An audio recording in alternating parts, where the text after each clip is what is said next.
আমার খুব লাগবে তাহলে 50 টাকা আমার খুব জীবনের সবটাই না আমার মানে আপনি যখন গেছেন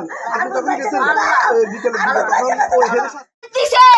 আপনারা হাসপাতাল আইয়েন সদরে সদরে আপনারা আইয়েন ইদার বাবা সদর দিতে দিন আর ওনারে ভালো জায়গা ভর্তি করো আর ওনারে ভালো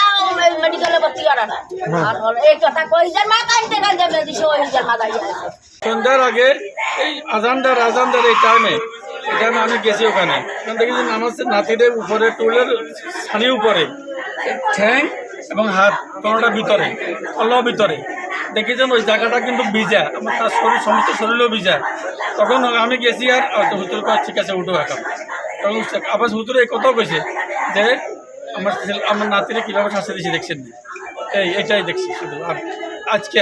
আজকে যখন আমি বাইরে আসি দারোয়ান গেটের সামনে 2-3টা পোলারে জিজ্ঞাসা করলাম এরা আমার নাতিকে ফাঁসি দিয়েছিনি আমরা দেখিনি। সন্ধ্যা 6:20 দিকে একটি মৃত মাদ্রাসা ছাত্র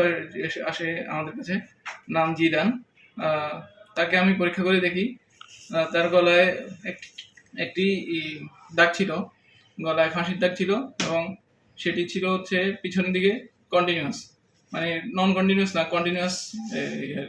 কন্টিনিউয়াস লাইকচার যেটাকে বলা হয় সেটা। এখন যদি হ্যাঙ্গিং কেস হয় সেটা হচ্ছে নন কন্টিনিউয়াস থাকে লেগেচার মার্কটা,